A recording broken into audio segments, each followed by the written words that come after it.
जितनी एकाग्रता से मैं यहाँ बैठा हूँ उतनी ही एकाग्रता से अगर तुम बैठोगे तो मैं आज प्रथम दिन ही आपको ये कह सकने में समर्थ हूँ और आपको ये दावे के साथ कह सकता हूँ कि सप्तम दिवस जब आप उठोगे इस कथा से, आप चाहो तो 50 प्रश्न अपने एक कागज में लिख के अपने इसमें डाल लो और आपके सब प्रश्न के उत्तर 7 दिनों के भीतर, चुपचाप बस रहना, जो जो प्रश्न लिख के बैठे रहोगे आपको उत्तर मिलता रहेगा। 7वें दिन आपकी आंखों में आंसू होंगे और अपने सारे प्रश्नों को फाड़ कर फेंकते हुए मुझसे कहोगे, हे गुरुदेव, लेकर तो 100 प्रश्न बैठा था पर अब हमारे दिल में कृष्ण उत्पन्न हो गए हैं, अब हमारे दिल में राधा आ गई हैं, हमारी सारी बाधा मिट गई है। पर आपको भी उतना ही अटेंशन देना होगा।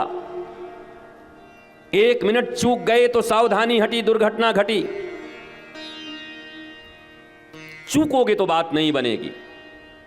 3 घंटे उस चकोर की तरह, चकवे की तरह, जो स्वाति नक्षत्र के बूंद को पीता है वो प्यासे मर जाएगा, पर स्वाति नक्षत्र के बूंद का जल जब तक उसको नहीं मिलता वो नहीं पीता। गंगा जल भी नहीं पीता, यमुना जल भी नहीं पीता, गंगा सबसे पवित्र है उसके बाद भी नहीं पीता, क्योंकि वो सिर्फ स्वाति नक्षत्र के बूंद को ही पीता है। अगर ऐसी एकाग्रता तुम्हारे जीवन में रही, आखिर घंटे तो तुम्हारे बर्बाद होंगे। यहां आए हो, बैठोगे, या तो पड़ोसियों की तरफ आसपास देखोगे या इधर उधर की बातें करोगे, या बार बार लोग फोन देखते, पता नहीं क्या देखते। जरा याद करो, आज के 20 साल पहले तुम्हारे पास फोन नहीं था, उसके बाद भी तुम्हारी जिंदगी हंसी खुशी चलती थी, मुस्कुराहटें थी। उसके बाद भी तुम 7 घर बना करके सतगरवा खेलते थे, छल कित कित कित कित कित कित। इसके बाद भी तुम गेंद से लेकर के पिट्ठो खेला करते थे।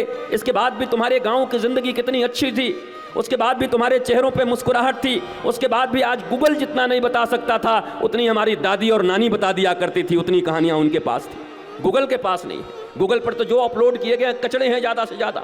जिसके मन में जो आया अपलोड कर दिया, उसको पढ़ करके तुम ज्ञानी बन गए। याद रखना, इंफॉर्मेशन और नॉलेज में अंतर होता है। गूगल पर जो कुछ भी है वो इंफॉर्मेशन है, जानकारी है, और ज्ञान तो किसी सदगुरु के दरबार में ही मिल सकता है, जहां राम कौन, कृष्ण कौन और मैं कौन ये जान गए तब तुम्हारी बात बनेगी। ये गूगल के इंफॉर्मेशन से बात नहीं बनने वाली। तुम्हारी जानकारी के लिए पढ़ाई लिखाई हमने भी काफी कर ली है। जो बच्चे यहां ऐसे करके बैठे होंगे, मैं तो साइंस पढ़ा हुआ हूं, मैं तुमको पढ़ा दूंगा यहीं बैठकर। अभी केमिस्ट्री पढ़ोगे केमिस्ट्री पढ़ा दूंगा, बायो पढ़ोगे बायो पढ़ा दूंगा, जीओ पढ़ा दूंगा, मैथ्स पढ़ा दूंगा तुम्हें। कम से कम ग्रेजुएशन तक को तो पढ़ा ही दूंगा, मास्टर्स वालों को पढ़ा दूंगा। ऑनररी डॉक्टरेट की कितनी डिग्रियां रखी हुई हैं मुझे भी खबर नहीं, झोले में रखी हुई है। इसलिए पढ़ाई का अगर अहंकार हो तो उसको निकाल देना। एकेडमिक क्वालिफिकेशन का अगर कोई तुम्हारे पास अहंकार हो तो उसको भूल जाना, क्योंकि एकेडमिक क्वालिफिकेशन ठाकुर रामकृष्ण परमहंस का 5वीं क्लास फेल थे और विवेकानंद बहुत पढ़े लिखे थे।